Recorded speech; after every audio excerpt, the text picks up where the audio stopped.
फिल्मी दुनिया में कदम रखने से पहले एक टेक्सटाइल मिल में किया करते थे काम। स्टेशन पर गुजारनी पड़ती थी कई रातें। माता पिता और भाई को नहीं था फिल्मी दुनिया में जाना पसंद और नीना गुप्ता को शादी के लिए कर दिया था प्रपोज। शादी के 11 साल बाद केवल 2 साल के बेटे की हो गई थी मौत।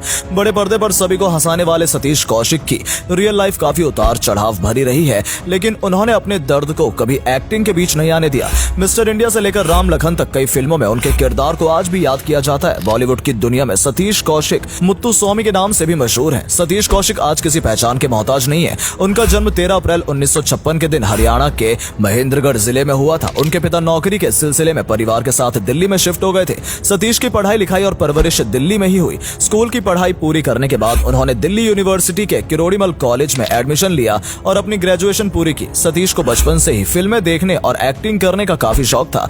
महमूद उनके पसंदीदा अभिनेता थे। जब भी वो घर में अकेले हुआ करते थे तो महमूद की एक्टिंग की कॉपी किया करते थे। सतीश कौशिक कहा करते थे कि उन्हें फिल्मों में जाना है, लेकिन परिवार ने उनकी बातों को कभी गंभीरता से नहीं लिया। ऐसा इसलिए क्योंकि वो एक साधारण परिवार से ताल्लुक रखते थे और दूर दूर तक उनके परिवार का फिल्मी दुनिया से कोई नाता नहीं रहा था। सतीश कौशिक ने एक बार अपने बड़े भाई बीडी कौशिक के सामने एक्टर बनने की इच्छा जाहिर की थी। उनकी ये बात सुनकर उनके बड़े भाई बुरी तरह भड़क गए थे और सामने पड़ी चारपाई पर लात मारी। उस चारपाई पर पड़ी दादी की प्लेट सीधे सतीश कौशिक के मुंह पर जाकर गिरी थी। सतीश कौशिक ने मुंह से दही हटाते हुए कहा कि वो बनेंगे तो अभिनेता ही, वरना कुछ नहीं करेंगे। अपनी ग्रेजुएशन पूरी करने के बाद सतीश कौशिक ने नेशनल स्कूल ऑफ ड्रामा में एडमिशन लिया, जहां उन्होंने काफी समय तक थिएटर्स में अपनी एक्टिंग के जलवे दिखाए। लेकिन सतीश लंबी रेस के घोड़े थे, उन्हें बड़े पर्दे पर अपना अभिनय दिखाना था। साल 1979 में उन्होंने मुंबई की ट्रेन पकड़ी और अपने सपने पूरे करने के लिए माया नगरी पहुंच गए। मुंबई पहुंचने के बाद काफी समय तक उन्हें काम नहीं मिला था। फिल्म इंडस्ट्री में उनकी कोई खास जान पहचान भी नहीं थी।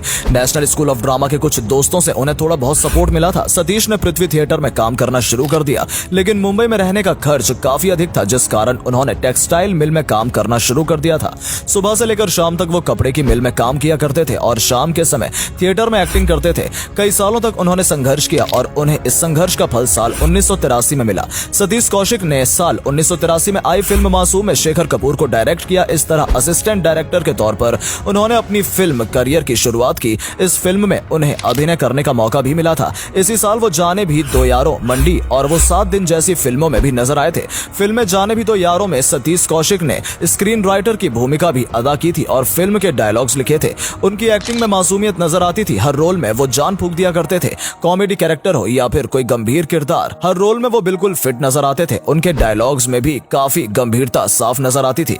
शुरुआती दौर में सतीश कौशिक ने कई फिल्मों में काम किया, लेकिन उन्हें असली पहचान फिल्म मिस्टर इंडिया से मिली थी। इस फिल्म में वो कैलेंडर के रोल में नजर आए थे, जिसने सभी का दिल जीत लिया था। राम लखन, साजन चले ससुराल, मिस्टर एंड मिसेस खिलाड़ी, दीवाना मस्ताना जैसी 100 से अधिक फिल्मों में वो एक्टिंग कर चुके हैं। सतीश कौशिक ने निर्देशन के क्षेत्र में भी किस्मत आजमाई और इस क्षेत्र में भी उन्हें खूब सफलता मिली। 1993 में आई फिल्म रूप की रानी चोरों का राजा से उन्होंने डायरेक्शन के क्षेत्र में डेब्यू किया था। बताया जाता है कि शेखर कपूर, जावेद अख्तर और बोनी कपूर के कहने पर उन्होंने निर्देशन के क्षेत्र में किस्मत आजमाई थी। इस क्षेत्र में भी उनकी शुरुआती कुछ फिल्में फ्लॉप हुई थी, लेकिन साल 2003 में आई फिल्म तेरे नाम ने उनके करियर को एक नया मोड़ दिया। फिल्म में सलमान खान लीड रोल में नजर आए थे। इस फिल्म के बाद सलमान खान की फैन फॉलोइंग में भी तेजी से इजाफा देखने को मिला था। इसके अलावा सतीश कौशिक बधाई हो बधाई, मिलेंगे मिलेंगे, कर्ज, ढोल और तेरे संग जैसी कई फिल्मों का निर्देशन कर चुके हैं। साल 2021 में आई फिल्म कागज में बतौर डायरेक्टर उनके करियर की अंतिम फिल्म रही।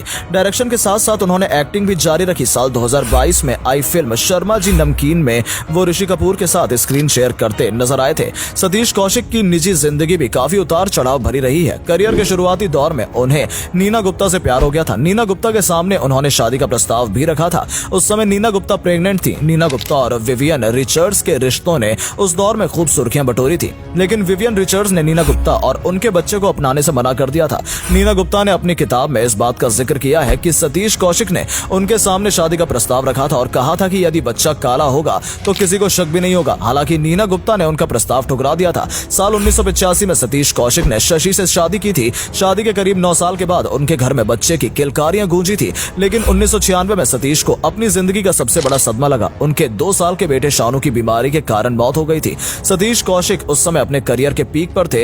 इस सदमे ने उन्हें अंदर तक तोड़कर रख दिया था। वो और उनकी पत्नी खुद को बिल्कुल अकेला महसूस करने लगे थे। बेटे की मौत के बाद सतीश की पत्नी शशि डिप्रेशन में चली गई थी। समय के साथ उनके जख्म भरे साल 2012 में बेटे की मौत के 16 साल के बाद सतीश कौशिक के घर में दोबारा खुशियां आई। सरोगेसी की मदद से सतीश और शशि माता पिता बने। उनकी बेटी का नाम वंशिका कौशिक है, जिसकी उम्र फिलहाल 11 साल है। सतीश कौशिक को उनकी एक्टिंग और कॉमेडी के लिए कई पुरस्कार भी मिल चुके हैं। राम लखन और साजन चले ससुराल के लिए उन्हें 2 बार फिल्म फेयर पुरस्कार से भी नवाजा जा चुका है। 8 मार्च को सतीश कौशिक ने इस दुनिया को अलविदा कह दिया। वो दिल्ली में अपने किसी दोस्त से मिलने गए हुए थे। रास्ते में गाड़ी के अंदर ही उन्हें दिल का दौरा पड़ा।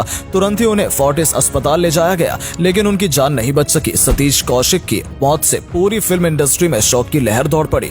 तमाम बॉलीवुड हस्तियां, राजनेताओं और उनके चाहने वालों ने सोशल मीडिया के जरिए अपनी विनयांजलि अर्पित की है। सतीश कौशिक का अंतिम संस्कार मुंबई में ही संपन्न हुआ। सतीश कौशिक की नेटवर्थ की बात करें तो फिल्मों में एक्टिंग और निर्देशन के अलावा वो एडवर्टाइजिंग से भी पैसे कमाया करते थे। वो एक बिजनेसमैन भी रहे हैं। चंडीगढ़ फिल्म सिटी के रियल एस्टेट में उन्होंने अपना पैसा लगाया हुआ था। वो अक्सर रियल एस्टेट में इन्वेस्टमेंट किया करते थे।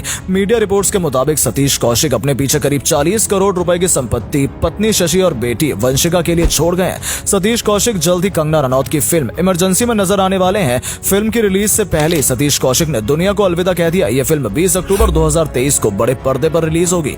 दोस्तों, ये थी सतीश कौशिक के जीवन की पूरी कहानी। किस तरह एक साधारण परिवार से ताल्लुक रखने वाले सतीश ने फिल्म इंडस्ट्री में 4 दशक तक राज किया, वो काबिले तारीफ है। उम्मीद करते हैं आपको यह वीडियो पसंद आई होगी। अगर हाँ, तो इस वीडियो को अधिक से अधिक लाइक करें और कमेंट सेक्शन में हमें बताएं कि आपको उनका कौन सा किरदार सबसे ज्यादा पसंद आया।